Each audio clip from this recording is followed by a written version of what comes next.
ठीक। नमस्कार दोस्तों, मैं के सिद्धार्थ और आप लोग देख रहे हैं वीआईपी न्यूज़ टुडे। इस वक्त मैं लखनऊ में मौजूद हूं और ये अहिमा मऊ सुल्तानपुर रोड पे हम लोग खड़े हुए हैं। ये आप बगल में देख सकते हैं, इधर दिखाइए शहीद पथ है। ये शहीद पथ के हम इधर यहाँ पे खड़े हुए हैं और यहाँ पर ये जो जनता आप लोग चारों तरफ देख रहे हैं, हमारे यहाँ पे हमारे भाई भी हैं, पिता की उम्र के लोग भी हैं, हमसे छोटे भी हैं। ये देश की आम जनता है और ये देश की आम जनता आज सड़कों पे बैठी है। आप लोग सुबह कितने बजे आ जाते होंगे घर से? 7 बजे सर। 7 बजे आ जाते हैं घर से। क्या करने आते हैं यहाँ? सर मजदूरी, लेबरी, यही सब, मिस्त्री गिरी, यही सब काम ढूंढने आते हैं। यहाँ अड्डा लगता है ना लेबर का, ये लेबर का अड्डा है। तो मतलब यहाँ आप लोग काम की तलाश में आते हैं। सरकार के पास कोई काम है नहीं आप लोगों के लिए? सरकार के पास सरकार काम है और महंगाई है। सरकार के पास काम क्या है? काम होता तो हम लोग ये दर क्यों भटकते? आप लोग देख सकते हैं यहाँ पे ये कितने लोग हैं। तो ऐसा होता होगा कि डेली तो आप लोगों को रोजगार मिलता नहीं होगा, कभी खाली भी जाना पड़ता होगा? डेली सर नहीं मिलता है, बस कभी कदार मिलता, कभी कदार यहाँ अड्डा लगा, कभी कदार लेबर मिस्त्री को पुलिस वाले भगाने लगते हैं तो कहाँ काम मिल पाता है। कभी यहाँ मैच चालू हो जाता तभी यहाँ काम नहीं मिलता है और डेली काम नहीं मिलता सर। नहीं, सरकार तो ये कह रही है कि हम जो है जब नहीं बन पाई थी, मोदी जब तक प्राइम मिनिस्टर नहीं बने थे, उन्होंने कहा था कि हम 2 करोड़ लोगों को रोजगार देंगे। अब कह रहे हैं कि हमने दे दिया है। नहीं सर, रोजगार कहाँ मिला? हम लोग को रोजगार मिलता है? इतनी जनता दिखाओ भैया, इतनी जनता काहे बेरोजगार होता है? इससे काफ़ी लोग तो घर निकल चुके हैं। समय होएगा 11 बज गया, नहीं तो अभी घर ही नहीं जा पाते। हम भी लोग घर जाने वाले थे मगर अब टाइम बर्बाद हो। मतलब कितनी दिहाड़ी मिलती है एक दिन की? अरे मिस्त्री का 600, लेबर का 300 रुपया मिलता है। मतलब 300 रुपये एक मजदूर को एक दिन का मिलता है। कितने घंटे काम करना पड़ता है सर? सर 8 घंटे, कहीं कहीं 9 घंटे, कहीं कहीं कम भी हो जाता है। पूरे महीने 300 रुपये के हिसाब से काम तो कभी मिलता नहीं हो, घर भी जाते हैं ना लोग। नहीं मिलता। तो मतलब 10,000 रुपये, मगर जिसके 4-5 बच्चे हैं, कैसे गुजारा कर रहा होगा आदमी? जी कैसे गुजारा कर? सर गुजारा का आप किसी तरह एक दिन कमा लेते तो कोई वही में थोड़ा थोड़ा कम करके खाई थे। डीजल पेट्रोल महंगा है, गैस भी महंगी है और कड़वा तेल तो बहुत ही महंगा है। इस समय गेहूं भी बहुत महंगा है। क्या सरकार तो कह रही है कि हम लोग तो जो है वो गेहूं चावल दे रहे हैं ना लोगों को खाने के लिए। गेहूं चावल दे रहे थे मगर वो 5 किलो में गुजारा थोड़ी हो सकता है भैया। 5 किलो तो हम एक दिन में खा डालते हैं। 5 किलो में क्या होगा? 5 किलो मिलता है। 5 किलो 1 यूनिट मिलता है। 5 किलो में हम एक दिन में खा डालते हैं। मेहनत करने वाले इंसान 5-5 मंजिल जीनब चढ़ते हैं। देखिए साथियों, ये देश की जनता वो जनता है जो हर सरकार को वोट दे करके चुनती है और सरकार बनने के बाद आज इनके साथ अन्याय हो रहा है कि न्याय हो रहा है, ये आप लोग तय करिए। इन लोगों के पास किसी भी तरह का रोजगार नहीं है। आज अगर बारिश सुबह हो जाए तो भी इनको आना है, आंधी तूफान आएगा तो भी ये लोग आएंगे, लेकिन काम इनको मिलेगा कि नहीं मिलेगा इसकी कोई गारंटी नहीं है। आज भी अभी आप टाइम देख लीजिए, मैं घड़ी आपको दिखा दे रहा हूँ, लगभग 11:30 हो चुका है और अभी भी ये लोग यहाँ पे जो है सैकड़ों की संख्या में हैं। सैकड़ों की संख्या में होने के बावजूद इन लोगों के पास कोई रोज़गार फिलहाल जो है मजबूत नहीं है। और सबसे बड़ी चीज़ ये है कि ये वो लोग हैं जो सुबह उठ करके सबसे पहले सरकारों को वोट देने के लिए जाते हैं। तो आप लोगों को क्या लगता है कि सरकार को बदलेंगे कि फिर बनाएंगे? हम तो चाहते हैं सरकार बदल जाए। किसकी सरकार बनाना चाहेंगे? अखिलेश की।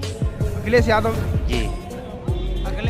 क्यों मोदी जी का काम आपको पसंद नहीं आ रहा है? पसंद आता है लेकिन थोड़ा कुछ परेशानी भी उनके साथ है। आप देखिए, आपके लखनऊ में शहीद पथ है, आपके लखनऊ में आउटर रिंग रोड बन रहा है, फिल्म सिटी बन रही है, फिल्म सिटी बन रही है, बड़े बड़े हॉस्पिटल यहाँ बन रहे, बड़े बड़े कॉलेज बन रहे हैं। वो हम तो खर्चा लागत है 1 रुपया बिल वाला हमारे लोग के लिए। कहीं सिलेंडर महंगा है तो कहीं पेट्रोल महंगा है, कहीं डीजल महंगा है, हर चीज़ तो महंगा है। ये सर बना है आज जो यहाँ आज हमारे लखनऊ में जो मैच हो रहे हैं 2020 IPL के, तो क्या इनकी देन है? ये तो अखिलेश इनकी देन तो है नहीं। उसमें नाम बदला है, 102 था उसको 108 कर दिया है, 100 नंबर था उसको 102 कर दिया है, 112 कर दिया। क्या इनकी देन है? ये सब देन अखिलेश की है। अगला प्रधानमंत्री किसको बनाएंगे? अगला प्रधानमंत्री देखा जाएगा समय आने के बाद। समय कहाँ? अब अगले साल चुनाव होने वाले हैं, अगले साल फिर निर्णय करेंगे।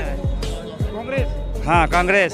अच्छा, एक बात देखिए दोस्तों, मैं आप लोगों को बताना चाहता हूँ कि दोस्तों मैं आप एक मिनट भैया, 1 मिनट। दोस्तों मैं आप लोगों को एक बात बताना चाहता हूँ कि इन लोगों का भी कोई भी मीडिया पत्रकार इंटरव्यू लेने नहीं आता है। वो बड़े बड़े लोगों का इंटरव्यू लेते हैं, वहीं पे जो है जाते हैं। लेकिन हम चाहते हैं कि गरीब लोगों की आवाज़ भी आप लोग सुने कि आखिर ये लोग क्या चाहते हैं।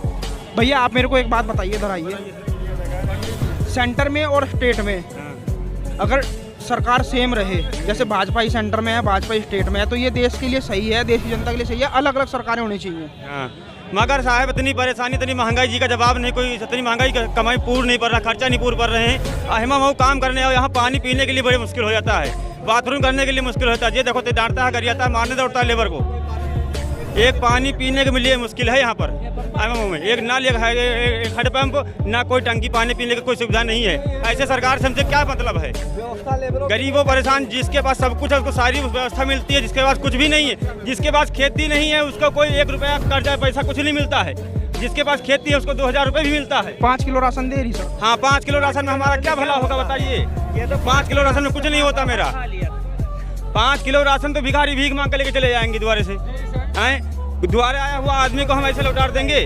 आप क्या करते हैं? हम मजदूरी करते हैं। बच्चे पढ़ रहे हैं आप? जी, सरकारी स्कूल में पढ़ रहे हैं। तो आपको क्या उम्मीद है कि सरकारी स्कूल पढ़ के जो है सरकार उनको नौकरी दे देगी?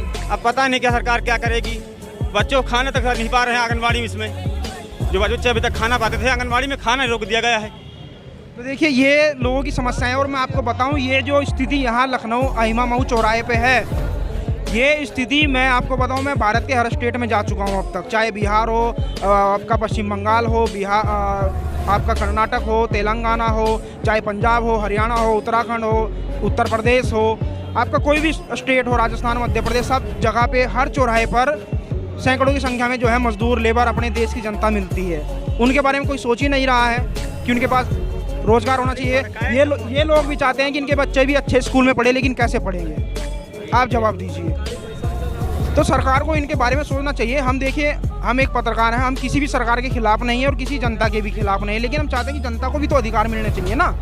जनता भूखी नहीं मरनी चाहिए, जनता के पास रोजगार रहे, और जो सरकार ये करने में सक्षम हो, किसी को कोई दिक्कत ना हो, चाहे वो किसी की भी सरकार हो। तो गरीब लोगों के बारे में भी सरकार को सोचना चाहिए कि आखिर ये लोग कैसे जीवन यापन करेंगे। ये लोग भी अपने बच्चों को पढ़ा रहे हैं, तो आप लोग बताइए कि ये अपने बच्चों का भविष्य कैसे बनाएंगे आने वाले समय में? और आज ही इतनी महंगाई है तो आने वाले समय में तो और ज़्यादा होने वाली है। आने वाले समय में तो और भी ज़्यादा महंगाई है। वो जो लोग कॉलोनी पा चुके हैं फिर से जहाँ कॉलोनी पा जाए, मगर जिनके पास कुछ नहीं, उनका खाने पीने की सुविधा सही नहीं, घर सही नहीं, उनको भी कोई जांच सही होती नहीं है। पूरी तरह से जांच नहीं की जाती है गाँव में, कट जाती है। साले बड़के लोग खा जाते हैं। अब प्रधान लोग कोई सुनता नहीं किसी का। कहीं तो हमका वोट नहीं दिया, वोट देने के बाद कहीं वोट नहीं दियो, दुआरे जा कुछ सुनबन कहीं तुम्हारी कोई समस्या हो तो सुनबन कहीं, उनके पास टाइम नहीं है, कोई समस्या सुनी नहीं जाती। सिर्फ जिनके पास कॉलोनी नहीं, घर मजबूत नहीं, उनका घर नहीं देखा जाए, बाकी जिनके पास घर मजबूत घर का घर देखा जाए। सरकार तो कह रही है हमने करोड़ों लोगों को जो है मकान दिया। हमारा नाम चंद्र प्रकाश भूषण, ग्राम सीतापुर, जिला बाराबंकी, तहसील हजरत, थाना लोनी कट रहा। 15-20 साल वर्मा लोग प्रधान हो रहे हैं, आज तक हमारी कोई सुनवाई नहीं हुई है, न आज तक हमारे घर की जांच हुई कि हाँ चंद्र प्रकाश मिश्रा को कॉलोनी दी जाए। हम पात्र हों तो दीजिए, नहीं पात्र हो तो न दीजिए, मगर पूरी तरह से जाँच की जाए। आपको मिली है कॉलोनी? जी नहीं, आपको भी नहीं मिली है? किसको मिली है? अच्छा, कोई ऐसा व्यक्ति है जिसको आपको मिली? जी नहीं, इनको भी नहीं मिली है, दिखाइए इधर। हमको भी नहीं मिली कॉलोनी तो दो छोड़ो, घर की लैट्रिन अच्छा, नहीं मिली। आप लोग सब लोग पढ़े लिखे लोग होंगे यहाँ? नहीं, अनपढ़। आप कितना पढ़े हैं? अनपढ़ हैं। आप? 8वां। कोई हाई स्कूल +2 है? कितना हाई स्कूल पढ़े हैं? जी, कितने बच्चे हैं? 1 पढ़ रहा है वो भी? पढ़ नहीं रहा अभी, बच्चा है। अच्छा। तो क्या बनाना चाहेंगे बच्चों, कैसे बनाएंगे? मतलब लेबर की कमाई से कहाँ तक पढ़ा पाएंगे? ऊपर तक खर्चे नहीं पूर्ण पड़ रहा है। महंगाई हो गई है। अब अच्छी कमाई हो तो सरकार को क्या कहना चाहेंगे आप? अरे हम सरकार का तो चाहिए थी कि उनकी सरकार का वो अइबा न करे दोबारा, भाजपा दोबारा ना आए। तो देखिए जनता भाजपा सरकार वालों, इस चैनल के माध्यम से आप लोग सुन लीजिए, जनता चाहती है कि आप दोबारा इस देश में ना आए, यही ना? अगर आप आना चाहते हैं तो आपको गरीब लोगों के बारे में सोचना पड़ेगा। तो ना करें जनता के लिए। अच्छा, एक चीज, पब्लिक कुत्ते कितने घूम रही रोड पे, कुत्ते कितने घूम रहे, कोई ये नहीं पब्लिक का। देश में जो बेरोजगारी बढ़ रही है उसके बारे में आप क्या संदेश देना चाहेंगे? ना ही रोजगार दीन जाए लेबरों का, कम से कम लेबरों का मान सम्मान किया जाए थोड़ा बहुत, कुछ में कुछ तो चाहिए। कुत्ते कितना लेबर घूम रहे हैं रोड पे, क्या करें, पानी पीने के लिए तरस रहे हैं, क्या फायदा इसे हमें सरकार दे। देखिए यहाँ अहिमा मऊ चौराहे पे जो है वाटर कूलर की जो भी क्षेत्रीय जो लोग हैं, जो शायद वो सामाजिक संगठन चलाने वाले लोग हो, सरकार हो, जो भी है, उन लोगों को एक व्यवस्था यहाँ पानी की तो कम से कम करनी चाहिए। भाई ये लोग मान लीजिए रोटी अपने घर से ले आते हैं, सब्जी 10-20 रुपये का आके यहाँ खरीद लेते हैं, उसके बाद जो है कम से कम पानी की तो व्यवस्था यहाँ होनी चाहिए, ताकि आदमी पानी, भाई इतनी तेज़ धूप हो रही है, प्यास नहीं लगेगी आदमी को, तो इनके बारे में सोचो यार। वाटर कूलर कितने रुपए का लग जाएगा? तो ये छोटी छोटी चीज़ें आप लोगों को सोचनी पड़ेंगी अगर आप लोग चाहते हैं कि ये जनता निरंतर आप लोगों को वोट देती रहे, आपकी सरकार बनाती रहे, तो इनके बारे में आप लोग सोचें। हम लोग फिर मिलेंगे एक नई वीडियो में, नई जगह पे। तब तक के लिए आप लोगों से नमस्कार, जय हिंद। जय हिंद, जय हिंद, जय हिंद। नमस्कार साथियों, एक बहुत महत्वपूर्ण जानकारी आप लोगों को देने के लिए आया हूँ। लखनऊ के अंदर मात्र 600 रुपये से 1200 रुपये स्क्वायर फीट के बहुत सस्ते प्लॉट, और जिस रेंज में आप लोग चाहें और जितने क्षेत्रफल के आप लोग चाहे 600 स्क्वायर फीट हो, 800 हो, 1000 हो, बहुत सस्ते दामों में लखनऊ के अंदर आप लोगों को मिल रहे हैं। जल्दी से अपना फ़ोन उठाइए और इस नंबर पे फ़ोन करिए जो डिस्प्ले हो रहा है। कहीं ये मौका आप लोगों के हाथ से छूट ना जाए, और फिर मौका अगर एक बार आप लोगों के हाथ से छूट गया तो बहुत सारी चीज़ें छूट जाएंगी। तो देर मत कीजिए, जल्दी से अपना फ़ोन उठाइए और इस नंबर पर संपर्क कीजिए। धन्यवाद। अगर ये वीडियो आपको अच्छी लगी हो तो इस वीडियो को लाइक करें, शेयर करें और चैनल को सब्सक्राइब करके बेल को ऑन करें। तो चलिए मिलते हैं आप लोगों से। चैनल को प्यार और देते रहिए अपना साथ। कल फिर मिलते हैं नई वीडियो में, तब तक के लिए धन्यवाद।